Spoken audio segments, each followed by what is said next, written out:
Shelley Lyme has sent a very interesting comment, and I feel I ought to respond here. She says, "Oh dear, the Prof has now taken it upon himself to rewrite the Oxford English Dictionary and every other English dictionary too." And then there's an emoji, and I've never really understood emojis, I must say. I feel if one has competence with language, one should probably stick to words rather than using somebody else's pictures. If one can do one's own pictures, well, all well and good. And I thought it would be interesting to look at the word invasion because it is used by Nigel Farage and others, and of course it was used the other day by Suella Braverman. Farage used it first. So invasion, it's not enough to just simply go to the Latin word, because you will simply find that invasion comes from the Latin invasionem or invadere, and it means to invade. And so that gets us nowhere. But its primary meaning is an attack. The Oxford Dictionary, I've got it here. In fact, the Oxford Dictionary, my Oxford Dictionary, which lacks a cover because it's been so well used. It says to make hostile inroad into country, etc. And that's its primary meaning. And it comes from vadere, which means to go. And ultimately, it could come from the Latin word vadum, which is a ford. So, to go over water. Now, if you take the original meaning, which would give us the secondary definition in the Oxford Dictionary, which swarm into, assail, encroach upon, that then becomes much more of a legitimate use of this word. A harmful incursion. Generally, we're talking at that point of a disease. So it's prejudicative to use the term, but quite literally, if we are talking about a group of people who are moving across water into this country, we probably could just about get away with the word invasion. It's not in fact the common meaning of the word and the common use of the word. It's attaching to that word very nasty understandings of disease or of hostile intent. Now, if one is to dismiss the relatively small number of Albanian men who have come across with an intention of illegally working here and are responding to TikTok videos, quite a campaign of TikTok videos, which must be very attractive, offering better pay for the same sort of work that they would otherwise be doing in Albania for a very modest wage, and suggesting the risk is worth it, and indeed even suggesting this is the viable route. Even if we discount those people, the majority of those coming across the channel do not conform to the image of attackers. These are not hostile beings who are here to attack our society at all. And in the past, as Jackie Smith had said, though it doesn't always work very well in the newspapers, we have benefited from immigration. Now, as for the Albanian incursion, invasion, whatever words we want to use, they're relatively nasty.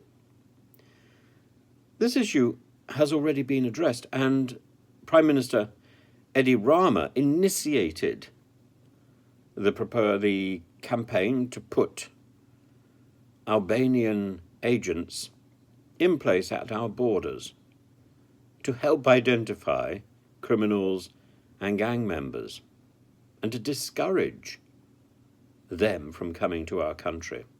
We should be saluting this initiative rather than using the Albanian issue as some sort of rhetoric with which to tar everybody else who's coming across here. So I am not sure that I'm redefining or I'm rewriting the Oxford English Dictionary. I think I'm using the Oxford English Dictionary quite carefully. And I also don't think that for the most part the people who are coming here looking for help are our enemies.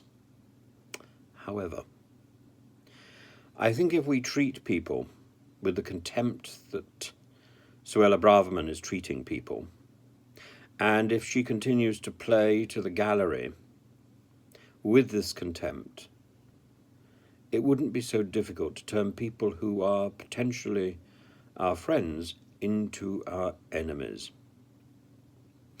Already we relied upon so many Afghans, so many, who helped us in the war against the Taliban.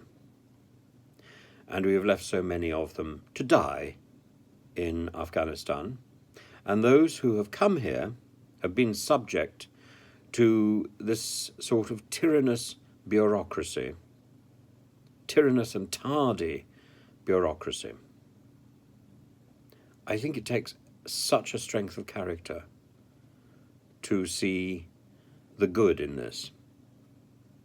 And I think it's very easy for us to alienate those people who could be contributing so enormously to our prosperity and to the recovery of our country.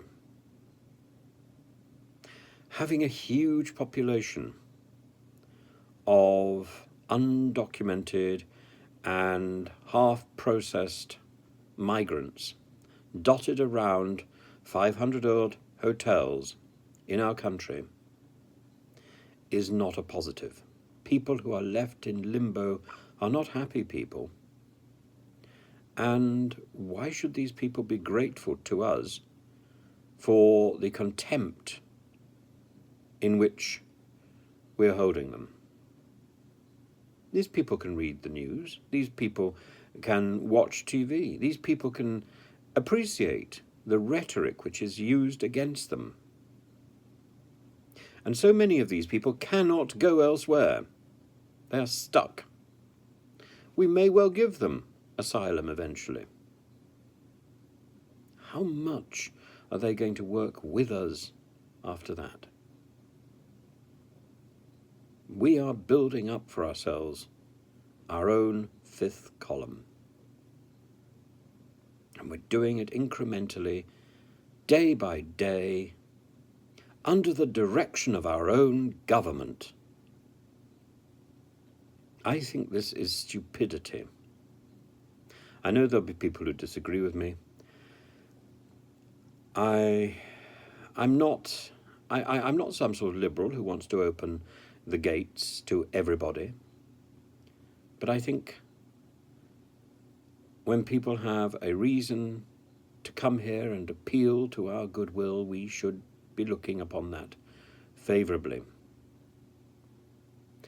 And we should put these people to work as soon as possible. It is absurd that we are paying for them to be indolent. These people don't want to be, and we shouldn't want them to be. We should find a way to get them to be contributors, net contributors to our society, not a drain on our society. We need to rethink the way we are handling migration, because on every level we're getting this wrong. And as for the blame game about who is responsible, the system was acknowledged to be broken under the last Labour government. The system was broken way back in the 1990s. It hasn't improved. It hasn't improved. It's got worse and worse and worse.